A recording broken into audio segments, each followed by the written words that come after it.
Hey, Marshall, over to you, sir. Okay, thank you. I'll try to get us back on schedule a little bit. Um, I'd like to talk about some software that I've been working on for the past 6 months called Serapis. And if I can wait a minute,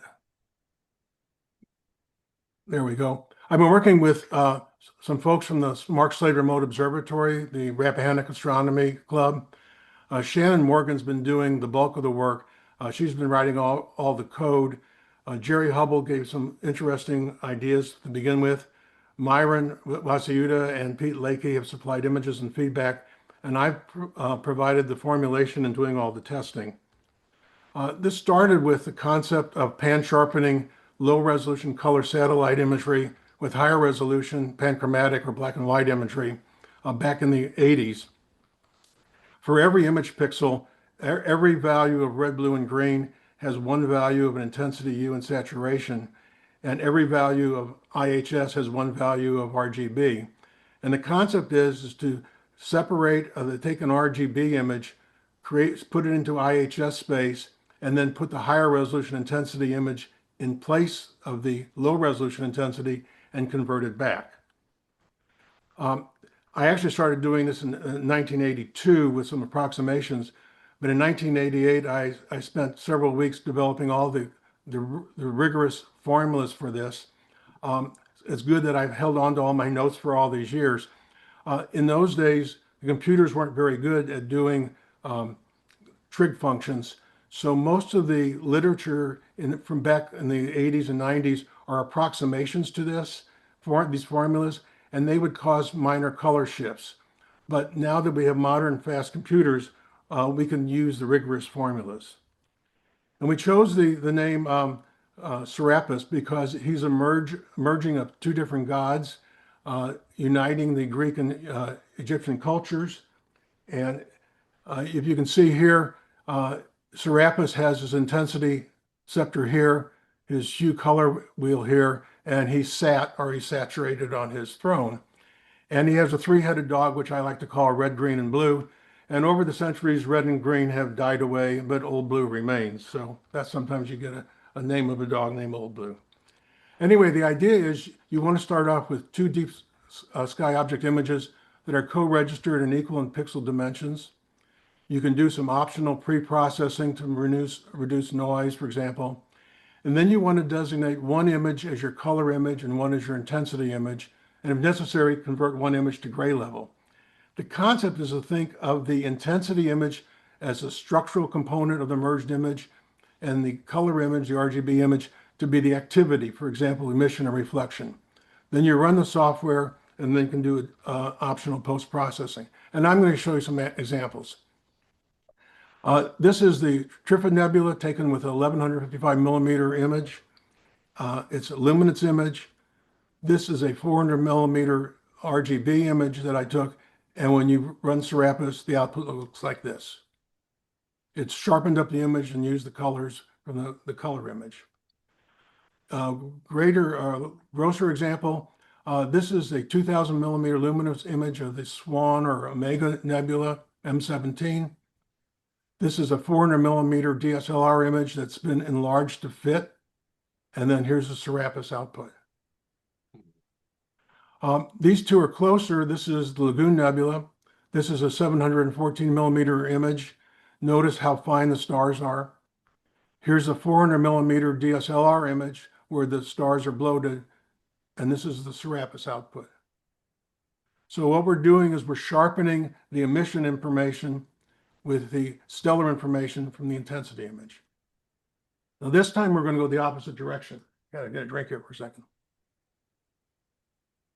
We talked about Orion earlier, and one of the things with Orion is that we have the central trapezium stars here, which are very difficult not to blow out when you're taking an image, and yet we have some very fine nebular structure out here. Now this is an image I took with a 1300 millimeter lens with my DSLR and did high dynamic range processing to try to bring those features out the best I could. This is a sulfur S2 image taken at the MSRO. with some shorter focal length lens, the stars don't come through very well, only the brighter stars. So here you can see the trapezium stars here, and it also brings out the outer nebular portions here. And if you run Serapis, you get this image. Now, a lot of the stars are still missing because the S2 filter doesn't bring them all through. So what I did here is, this is my original image. I then did a 60% overlay of the Serapis on top of the DSLR. So I'm going to go back and forth between the two. Oh, sorry. And you can see the ability of the software to not only bring out the nebula, but also maintain the trapezium stars. Here's another example. This is an Andromeda image with no filters. And this is using Optolong Extreme filter that brings out the red nebulas very well. And you can see, for example, the emission nebula in the outer core. If you go back up, you don't see them very well in the original image, in the color image. So in the first case, what I did here is we converted the Optolong image to grayscale, ran Serapis, and you can see the gray areas here are those nebulas, but that's not really very attractive. So what I did is I reversed it, and I used the no filter image as the grayscale, and with some color rebalancing, I was able to do something that looks close to the original, and now you can see all the emission nebula in the outer arms. Here's an example of the Ring Nebula at 2,000 millimeters at 1155 in color, and after Serapis, you can see how it sharpened everything up. This is an interesting example. This is the center of the Eagle Nebula, or M16. The area in here is called the Pillars of Creation. Very interesting, a lot of detail, not very sharp and clear. There's some here. There's some stuff going on up here, it's hard to see, and some blue down here. And by the way, this filter, this has a red visual and a blue filter. The visual is green with some tails in the red and the blue. If we look at the Optolong filter, it really brings out the detail in the center here. You lose a little bit here. This looks really good up in here, and you lose the blue down here. So I did a couple of things. In this first case, I used the Optolong image as the intensity image, a little bit of misregistration, and the stars look too red because the Optolong gives you very red results. So let me go to the next slide, and this time I reversed the image and I used the RVB image as the intensity. It brings out all the detail, but now we've lost the blues in the picture. So I did a couple of things. In this case, I did a 50-50 overlay between the two Serapis runs to create the image on the bottom. It looks better. You can really see the good detail in the Pillars of Creation, but it's lost a lot of the blue that you would see up here. So in the last one, I took the Serapis output, the original image, and I did a 60-40 overlay. And now I've got an image where you see all the detail, more detail up in here, and retain some of the blue. When I do my deep sky object stacking, I've got two different pieces of software. I use Deep Sky Stacker. That does a really good job of giving very pinpoint stars, but it doesn't really do a good job for very weak nebula. It's got a brightness function on that you can apply, but it doesn't do like a histogram stretching. I also use ASI Stacker. That does a great job because it does histogram stacking, histogram computations at the low end of the histogram, but it tends to bloat the star issues, the star values. So by using this current image as the color image and the DSS one as the intensity image, I was able to do this just by running Serapis. Another example, this is a nebular cloud. Again, here's the Deep Sky Stacker. This is the ASI stacked image, and there's after running it through Serapis. I went back and looked at one of my old images of the Seagull Nebula. I wasn't really happy. In order to get the nebular detail, I had to really blow out all the stars, especially you can see down in here. And all the stars really aren't that bright. So I use this as the color image. I went back into Deep Sky Stacker and I converted use that as the intensity image. This is the one that I originally had, and this is how I was able to improve it. Now, this is a really good example of really going into the details of the image. Um, Pete Lakey took images of the Iris Nebula and ran them through Astropixel. He did an excellent job. This is a 100% crop of his image.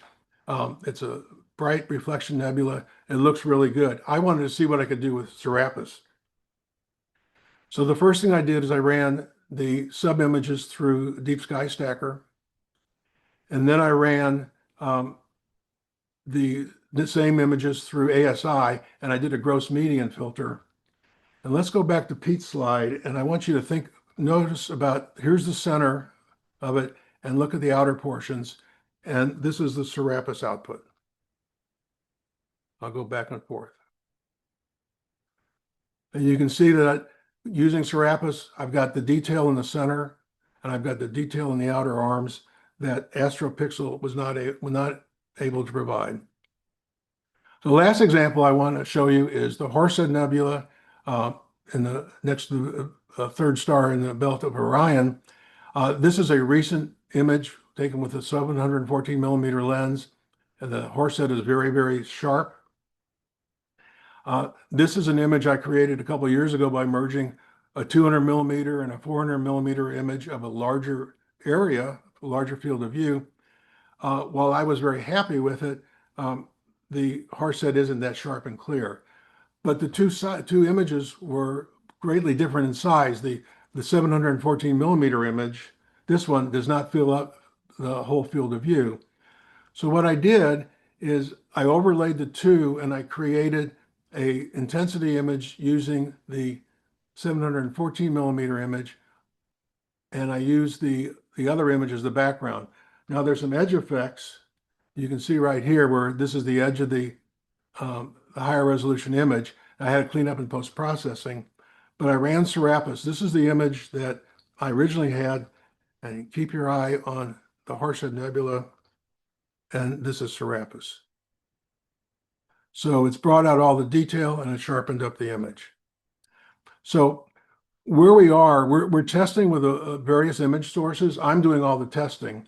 I'd like to have other people who have images that they like to test to contact me so that you can try running the beta software with your images to see what kind of results we can get.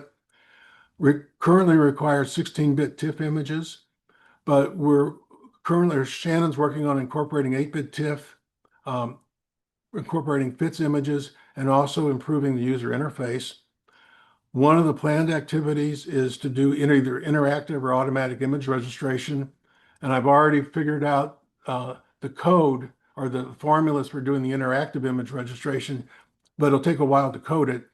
And one of the possibilities for the future is to automate the pre-processing, maybe balancing histograms of the RGB image and the intensity image, all things to come. The last thing I have on here is the funding, is the licensing. The MSRO board has to decide what they want to do. We're not sure if we want to license the software. Shannon and I make no money off of it. It's strictly for the Mark Slater Remote Observatory. They may want to license it. They may decide to make it free to club members of the CAS and the Rappahannock Club. They may make it free for a donation. Those are all still things that are TBD. But it's a very powerful tool for putting images together, taking either different resolutions or different kinds of filters, and it's almost limitless in what you can do. And we're looking for ideas of who's got what kind of image and what they want to try with it. So that's my last slide. I'd be happy to answer any questions about it. I hope I didn't go through too quickly. Hey, Daniel, how do you want to do the questions? You want to let you get them chatted up, or how do you want to do that? Yeah, so we can people can post in the chat or people can unmute. We've toggled that switch.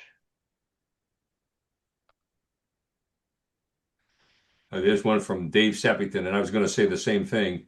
Is there are new members in the club, looking at this and going, what, what? And then we have people in the club who've been around for a long time, and they're interested in this stuff and more. So I joined the club about 4 years ago and knew nothing, and now I'm at a point where Marshall is my hero, and I love this stuff. So we're trying to we have a group called the Imaging Group. There's a separate Groups IO imaging group. Anybody can join it. As I said earlier, anybody can join it if you're interested in this stuff and you want to watch the discussions.